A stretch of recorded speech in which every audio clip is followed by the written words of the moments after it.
Most think this is a story about a corporation. Not quite. A city. No, a cleanup crew that scrubbed existence from paper and bone. The missiles that fell on Raccoon in '98 were called containment. The truth was erasure. Vanished from what records? Files no one was meant there to find, names dissolved like ash. Files no one was meant there to find. Raccoon Corporation City gleamed, an ambition, no monument to progress. Cleanup crew that Arklay Labs 1968 scrubbed existence from paper and blueprints bone, shaped its containment protocols. But what was built to contain horrors became their cradle. Survivors didn't escape, apathy were unmade, names deleted, records burned. Umbrella's cleanup crew didn't just bury bodies, they buried truths. The city's last breaths were smothered in silence. What remains are whispers in forgotten files. Questions no one was meant to ask. The promise was never safety. It was oblivion. The Arklay Labs humming generators carved a pact with shadows in 1968.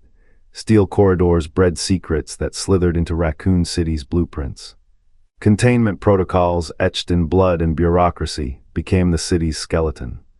By 1998, those same walls groaned under the weight of what they held until the T-virus turned protocol into pandemonium. The streets drowned in more than infection. They drowned in erasure.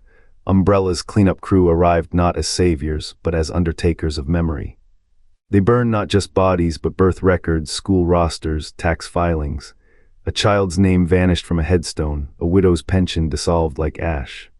The military's missile strike, sold to the world as a tragic necessity, was the final stroke of the erasure. Steel re-entry vehicles carved a crater where a city once breathed, and with it, the last physical traces of those who knew too much. What remains are fractures in the archive, a 1969 memo referencing Arklay Raccoon synergy. A security camera still rolling in an abandoned subway tunnel, its footage looping a face that no public record ever knew. The survivors real, breathing, screaming became ghosts in the machine. Their absence is the true bioweapon. Umbrella's legacy is not in the zombies or the conspiracies. It is in the hollowed-out lives, the families that never grew, the histories that end abruptly at 1998. Raccoon City was never a mistake. It was an equation, a cost, a variable to be nullified. And so the world walks past its ruins without knowing the names of the dead. The truth is not buried, it is simply silent. Raccoon City pulsed with life, neon signs flickered, factory smokestacks painted the sky, a symphony of ambition played in every streetcar's chime. Beneath its streets a different truth festered. Umbrella's 1968 Arklay lab research had seeped into the city's bones, shaping protocols meant to contain what no one dared name. The T-virus thrived in secrecy, its horrors buried deeper than the water table. Survivors of the early outbreaks were not just lost, they were unmade. Paper trails vanished, birth records were inked over, names whispered in hospitals became static on deleted tapes. Operation Raccoon City was not a failure. It was a perfection. Cleanup crews moved like shadows, erasing footprints, silencing testimonies, turning human echoes into voids. The city's final days were never its first. Every order, every evacuation, every locked gate had been scripted long before the first corpse fell. How many lives were edited from history? How many families now orbit a missing? The truth does not scream. It whispers through gaps in the records, and in those gaps the dead still breathe. July 1998, a single breach at the Spencer mansion. The T-virus escaped its vault. What began as a contained experiment became a flood. Umbrella's scientists watched as infected carcasses clawed through walls. The virus did not discriminate, it devoured, it multiplied, the dead still breathe. The corporation's response was not containment, it was erasure. Operation Raccoon City deployed not just soldiers but archivists. Files were incinerated. Birth records, tax rolls, medical histories all redacted. Survivors were not just killed, they were unmade. A cleanup crew moved in shadows, their tools, flamethrowers. Cyanide capsules forged death certificates. Those who limped from the chaos were intercepted. Their stories were never recorded, their names were never spoken. Umbrella's true objective was not to save Raccoon City, it was to silence its memory. What remains are gaps. A child's report card with no student, a pensioner's grocery list unsigned. The files buried deepest reveal the truth, the outbreak was an accident. The cover-up was intentional. The real horror is not the monsters in the ruins. It is the quiet void where lives should be. The dead still breathe, but their voices are not in the archives. They whisper through the gaps, and in those gaps the truth festers. The missile strike was a lie, a smokescreen for the real purge. Umbrella's cleanup crew moved not as soldiers, but as erasers names stricken from records, faces pixelated in reports. The U.S. military's scripted grief masked their complicity. Survivors weren't buried in ash. They were unmade, their echoes scrubbed from ledgers, their testimonies reduced to static. The dead still breathe. But their voices are not in the archives. They whisper through the gaps, and in those gaps the truth festers. The cleanup crew moved like shadows through ash and silence. Paper trails became pyres. Names were struck from ledgers, replaced by obituaries penned in sterile script. Leon S. Kennedy vanished first, no discharge papers, no commendations for heroism. Claire Redfield's existence fractured into whispers, her file marked *deceased, 7/23/98 *. Sherry Birkin, once a project's crown, was reduced to a lab number scrawled in a trash bin. Their faces, their choices, their scars erased as if Umbrella had never breathed through them. Jill Valentine's fate hung in a deeper void. Her name, etched into battle reports and survivor lists, was hollowed by absence. No official record confirms her pulse after the city's collapse. Yet rumors cling to her like smoke sightings in distant ports, a scarred hand gripping a rifle in the dark. The company could not kill her. So they let the world believe she died, while their agents hunted what remained of her will. Death certificates were mass-produced, each a lie stamped with authority.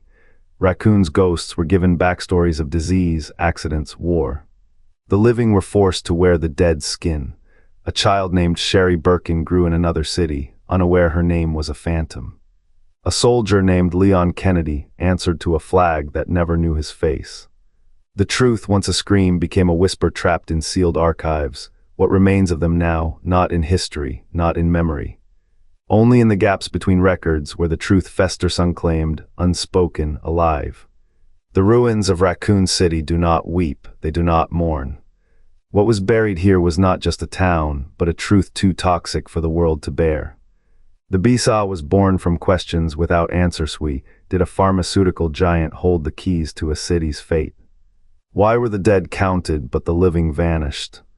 Anti-umbrella groups trace their origins to the same hollow, a history that ends abruptly in 2002, as if someone pressed delete on human lives. Umbrella's cleanup crew did not kill survivors, they unmade them. Passports burned, names scrubbed from ledgers. Witnesses became footnotes in a story no one was allowed to read. The gaps in the records are not accidents, they are scars. The Besaw digs through these scars, but every answer Umbrella left behind was a lie designed to rot. What remains is not evidence, but absence, shape of truth carved from what is missing, and in that absence the dead still speak, in whispers. In silence, in the spaces between what was taken and what was never given back. The dead left footprints in the ash, the living left scars, Leon S. Kennedy walked away from Raccoon City with a badge and a Burdeno name, no record, only a quiet war against the shadows that made him. Claire Redfield vanished into the same void, her struggle reduced to a footnote in a company that buried its sins deeper than its victims. Sherry Birkin, born in a lab, escaped its walls but never its grip. Her survival became a ghost story told in whispers by those who knew the price of truth. Jill Valentine's fate was the cleanest erasure. Her name was scrubbed from files, her existence a hollow in the of the living. Umbrella's cleanup crew didn't just kill the edited reality, pruning outliers from their narrative. Each survivor became a splinter in the corporation's perfect lie. They fought not for recognition but for memory, for the right to say we were here the files they buried. They are not in Raccoon's ruins, they are in the silence between what was erased and what remains. What does it mean to survive when the world forgets you ever bled? Beneath the ash, Umbrella's archives cough up what they buried, stolen data, stripped from survivors' minds before their mouths could speak.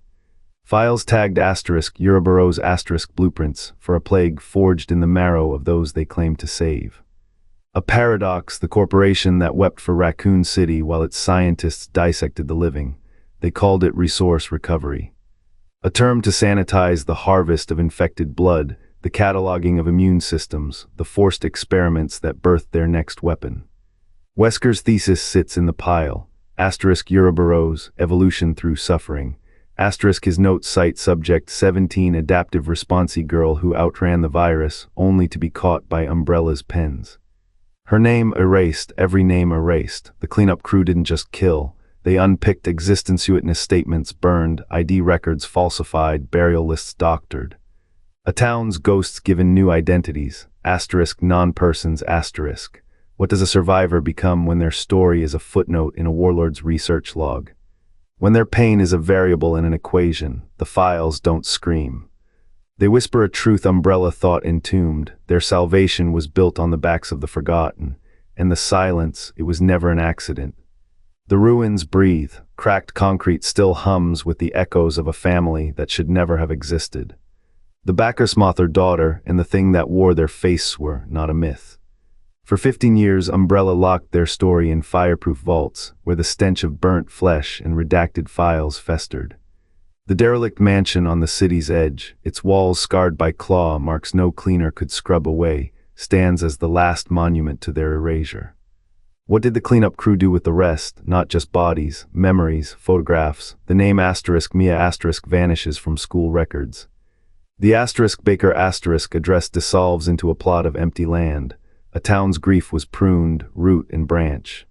The BSAW founding in 2002, its flag stitched with the ghosts of Raccoon's dead was no clean break. It was a suture. A way to package Umbrella's sins as global threats, to trade one lie for 1,000 smaller ones. When soldiers swore oaths to contain bioterror, they did not know their mission was to bury the past deeper. The same hands that drafted peace treaties drafted deletion orders. The same labs that cured diseases once brewed plagues, and the survivors. Those who limped free before the quarantine's final seal, their testimonies were not lost, they were unmade. A widow's testimony to Congress was redacted before it reached the floor. A child's drawing of a monster with her mother's eyes was pulped. The cleanup crew did not just kill, they uncreated. Raccoon City is a wound that learned to forget its own pain. Its silence is not a tomb, it is a ledger, every line item a life erased, every blank page a debt unpaid. The corporation's shadow does not fade, it recycles and in the quiet spaces between history's lines, the truth waits not dead, but unspoken. What if the truth about Raccoon's end lies not in ash, but in files? Umbrella's 1968 Arclay lab research shaped the very protocols that failed. Their cleanup crew didn't just kill the deleted lives, names, histories, the survivors, buried in silence. Next, the Arclay lab's secrets. How did Umbrella's earliest experiments pave the way for their darkest